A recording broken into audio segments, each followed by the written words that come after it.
Praise the lord. ક્રિસ્મોલ ભાઈએ તથા બહેનો, દિવ્યદન સંદેશમાં તમારું સ્વાગત છે.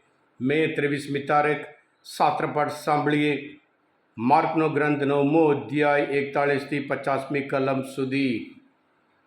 આ સંદેશ સાંભળનાર તમારા સૌ માટે અને તમારા પરિવારજનો માટે વિશે પ્રાર્થના કરું છું. તમે બધા હંમેશા સાવધાન રહો, પાપથી મુક્ત કરો. જે પાપમાં પ્રેરે એનાથી સાવધાન રહો, એટલા માટે વિશે પ્રાર્થના કરું છું. ખ્રિસ્તમાં ભાઈ હતા બહેનો, ઈશ્વરે માણસને સ્વતંત્ર બનાવ્યા છે. નિર્ણય લેવાનો એના હાથમાં છે. સ્વતંત્રતામાં જવાબદારી પણ છે. જે પ્રમાણે નિર્ણય લે એ પ્રમાણે એને જીવન હોય છે. જો આપણે આધ્યાત્મિક જીવન જીવવાનું હોય એ પ્રમાણે આપણે જીવનમાં આગળ વધવાનું, આપણે ખ્રિસ્તી જીવન, સાચા ખ્રિસ્તી જીવન જીવવાનું હોય અને એ પ્રમાણે આપણે આગળ વધવાનું છે. જ્યારે આપણે સાચા ખ્રિસ્તી જીવન જીવવા માટે કોશિશ નહીં કરતા તો પછી પાપ આપણામાં પ્રવેશ કરે છે. આજના શુભ સંદેશમાં પ્રભુ કહે છે કે જે કોઈ શ્રદ્ધા રાખનાર આવા નાનેરા જનોમાંના એકાદને પાપમાં પ્રેરે, એના કરતાં તેને ગળે ઘંટીનું મોટું પડ બાંધીને એ લોકો દરિયામાં એને ફેંકી દે, એના માટે સારું છે. પ્રભુ ઈસુ એક બાજુ અને બીજી બાજુ પાપ. જ્યારે ખ્રિસ્તી જીવન જીવવા નિષ્ફળ થઈએ ત્યારે આપણે પાપમાં પડીએ છીએ. સાથે સાથે શુભ સંદેશ દ્વારા લૂણ તરીકે આપણે જીવવાનું છે. હા ક્રિસ્માલ ભાઈ હતા બહેનો, સાયન્સ, ડેવલપમેન્ટ, કમ્યુનિકેશન બહુ વધી ગયા છે, બહુ એડવાન્સ થઈ ગયા છે. આપણે બધા એનો ઉપયોગ કરીએ છીએ.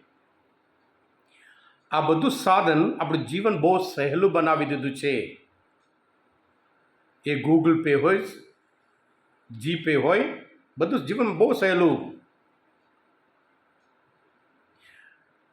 મોબાઈલ દ્વારા, કમ્પ્યુટર દ્વારા આપણે ઘણું બધું જાણી શકીએ છીએ, વાત કરી શકીએ છીએ. દુનિયામાં એક ખૂણામાં જે થાય તે ક્ષણે આપણે પણ અહીંયા નિહાળી શકીએ છીએ. ઘરમાં બેઠા બેઠા ઘણું બધું આપણે કામ કરીએ. વર્ક ફ્રોમ હોમ બહુ સહેલું. પણ સાથે સાથે આ બધા સાધનો જે પાપમાં પ્રેરે એ આપણે હાથમાં, આપણા પાકીટમાં, આપણા ઘરમાં. શેતાનને આપણે ઘરમાં બોલાયા છે. આજે પણ ઘણા બધાના જીવનમાં આ મોબાઈલ હોય, આ કમ્પ્યુટર હોય, ઘણું નુકસાન કર્યું છે.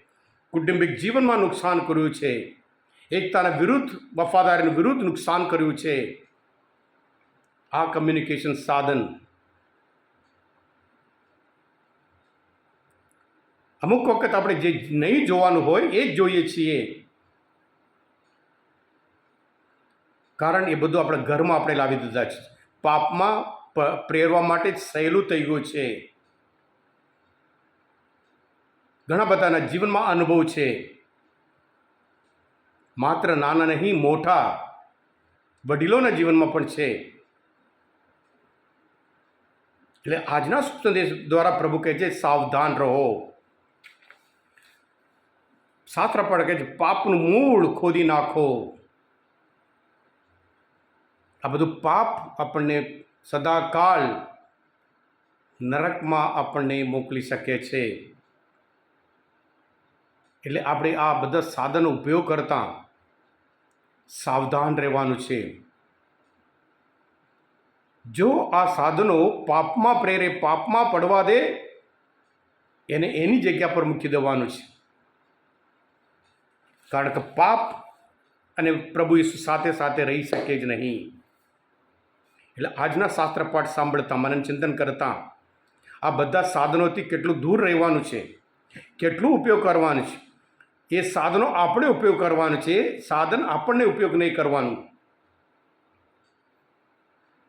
આપણે શિખર નહીં બનવાનું છે. એટલે જે પ્રભુ પર વિશ્વાસ રાખે પ્રભુના સંતાનો તરીકે હંમેશા ખ્રિસ્તી જીવન જીવવા માટે, ખ્રિસ્તીય મૂલ્ય પ્રમાણે જીવવા માટે કોશિશ કરીએ, ત્યાર પછી આપણે હંમેશા સાચા ખ્રિસ્તી તરીકે, દુનિયાના દીવા તરીકે, લૂણ તરીકે જરૂર જીવી શકીએ. હા ક્રિસ્મવાલા ભાઈ હતા બહેનો, આ માનવ ચિંતન શાસ્ત્રપાઠ સમજવા માટે, પ્રભુ ઈસુને હજુ સારી રીતે ઓળખવા માટે તમને મદદરૂપ થયા હોય, દિવ્યદાનો સંદેશ તમે સબસ્ક્રાઈબ કરજો, બીજા માટે પણ ફોરવર્ડ કરજો, જેથી કરી કે તેઓને પણ હંમેશા સાચા ખ્રિસ્તી જીવન માટે આપણે પણ મદદરૂપ થઈ શકીએ.